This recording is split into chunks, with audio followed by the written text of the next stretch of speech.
medicine. Yeah. What do you mean? For genetic research, all the steps that you need to do research in genetics are patented, and you need to get a license. To get a license, you have to give in advance the fruit of in those countries where genetic research is patentable, not in Italy, for example. You're talking about US, for example. But I'm talking about medicines.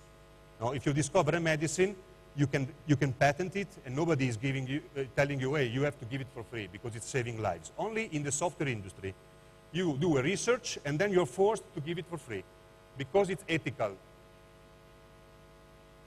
Now, what the newspapers that were writing about our project was also WabiSabiLabi is a marketplace in which the security researchers are placing their own vulnerability discoveries, rather than giving such discoveries to the black market, to the criminal market. But is there any of such criminal market? Yes or no? Maybe it's not true.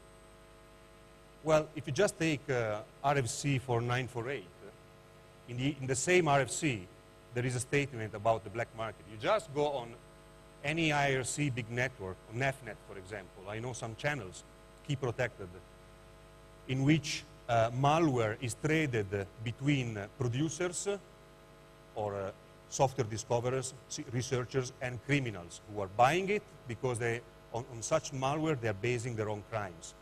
So there is a black market. And how much money are making such security researchers who are selling to the black market? Definitely much more money than if they were selling the research to the current security companies who are paying you maybe $500, $1,000, $5,000 if you are very much lucky, but nothing else. You make one sale to them and that's it. But if you sell to criminals, you can do multiple sales and you sell it for much, much more. It's more profitable. So there is a black market. And by introducing an open market in which the security researchers can properly value their own discoveries, we hope actually to decrease the way the black market appeals to the security researcher. Definitely not all of them will adopt our system, but maybe some of them. Now, in our business model, we want to compare our business model with the rest. This slide, it's talking about the marketplace itself. How does it work? The security researcher gives us the vulnerability they found. We test it in our laboratories. We must be sure, actually, that what is traded on the platform, it's really working. We implement it with some more scientific paper. We just don't give a piece of code, no? And you know, security researchers are good in finding vulnerabilities, but then if they have to fill a report on what they're doing, they're quite lazy. But who is buying want to have a full report on the vulnerability. How does it work? How it can be implemented? Very nice description. So that's our job, the part which is introduced by our laboratories. Once the vulnerability it is packaged, it is placed on the marketplace. And it can be sold in several ways. As an auction, so the discoverer will sell it to the best bidder, only one sale. Or it can be sold at a fixed price, but to many people, to as many people as possible. Dutch auction, it means we have this vulnerability and we will sell it only to the first best 10 or 5 or whatever bidders. So there is only a limited amount of such vulnerability. We have a buy now, like in eBay, option. If you click it, you don't participate into the auction. You just buy the item, but so you're sure that you're getting it if you are in a hurry. Because, for example, the auction time, it is usually 2 weeks. And if you are a security company and you need that exploit because you want to do penetration test on your client system and you need it now, if you click on the buy now option, you are able to get immediately the product. But you pay much more, of course.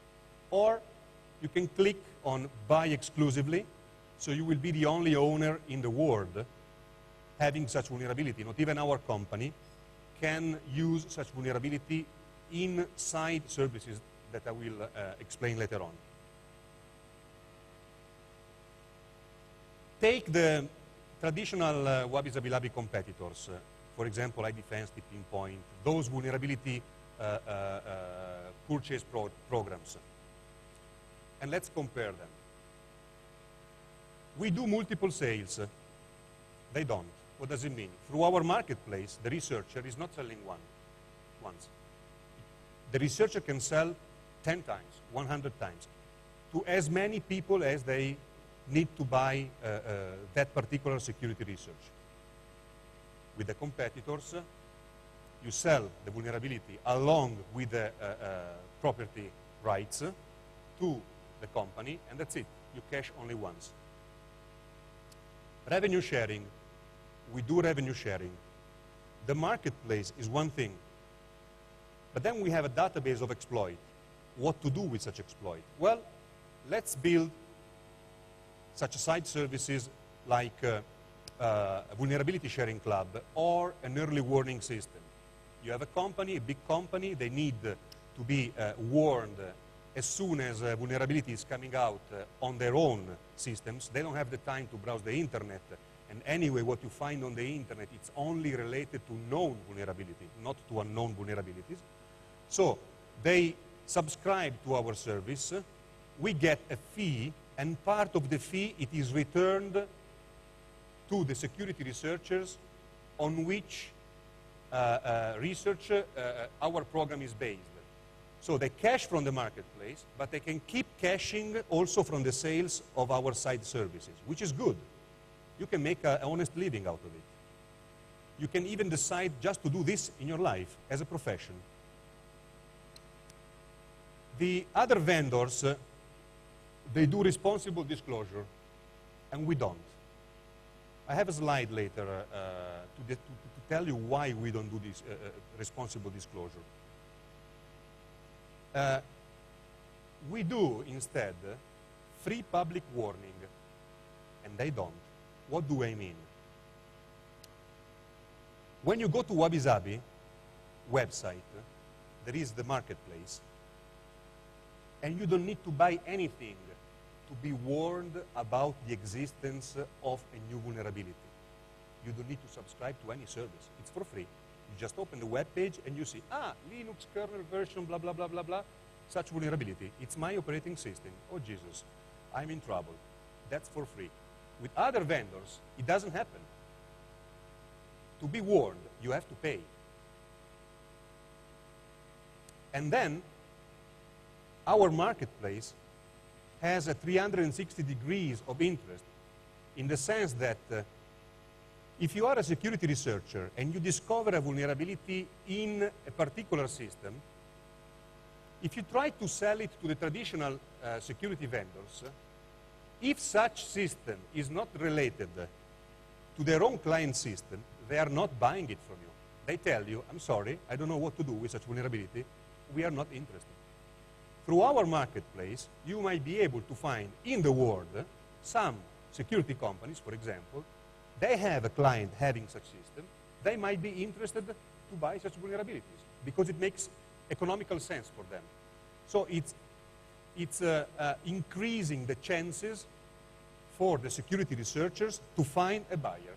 Otherwise, they would have to accept the rules established by the current players of the market. In this sense, when we talk about our business model, we used to say that you can squeeze the lemon twice. You can cash by selling your research through our marketplace, and you can keep cashing money as long as we sell side services.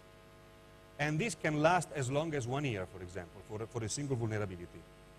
And if you think that a single vulnerability can be even sold through the marketplace to maybe 100 different people, then you understand why it might make more sense for a security researcher to use our marketplace rather than the competitors' vulnerabilities acquisition programs. Now, always the newspaper. We don't think, some of the newspaper, we don't think that this initiative is very much ethical. Because I am now stripping out some newspaper declarations.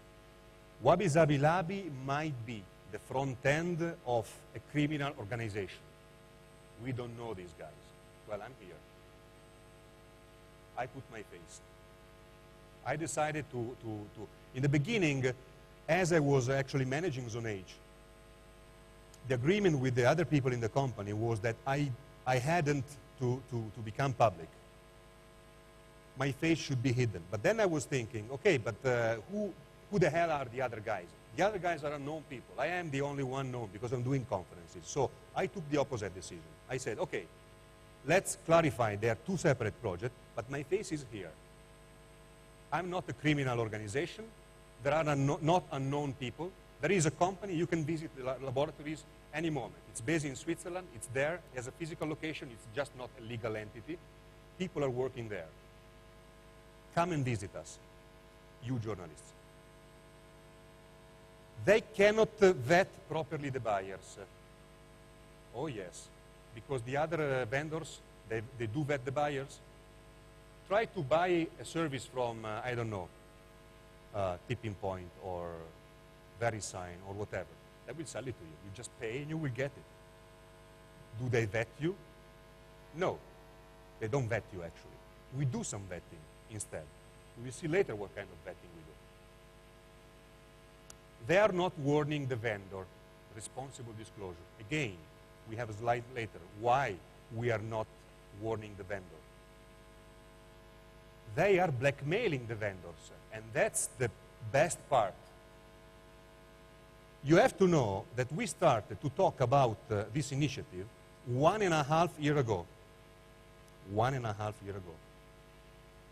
It took 6 months to start it up, which was the last 6 months of our, let's say, operation before becoming public. And before that, it took 1 year just to talk to lawyers. We were talking to lawyers in 3 different countries. One thing the lawyers, they told us, it was, you cannot warn the vendor. I was immediately saying, hey, listen, but we have this vulnerability. It is placed on the market. It should be nice if we would allow the vendor to have the last word anyway, regardless the price, or even if the vulnerability auction is closed. From the moment it is closed, we must have a bonus period in which the vendor can decide to buy the vulnerability at the price that it was decided from the market, of course. And it was logical to me, but it wasn't logical to the lawyers. They told me, no, my friend, if you do something like that, that's blackmailing. I understand that you don't want to do some blackmailing, but from certain courts, it could be interpreted as blackmailing, so you don't have to do it. So we decided not to do it. But on the newspapers, immediately they were writing, they're not doing it. So they are blackmailing the vendors because they are not offering to the vendor the possibility to buy it out. So either we were doing it or not, we were accused of blackmailing anyway. And this is quite interesting to me. I don't know how it will end, but it's quite interesting to see. And then they tell, WabiSabiLabi, it's a place from which the criminals, they can buy exploits for criminal purposes. This is pure bullshit. First of all, we are vetting people. Again, we will see how. Second, there is already a black market. You don't need to refer to WabiSabiLabi if you want to buy from security researchers who are willing to sell to criminals. They already have the system how to do it. They don't need to wait for such a marketplace. And the rules we put in place, they are quite restrictive. So why they should undergo such process of verification of our marketplace when they can buy it anonymously from the black market? There is no sense in such phrase. Now, this is the responsible disclosure.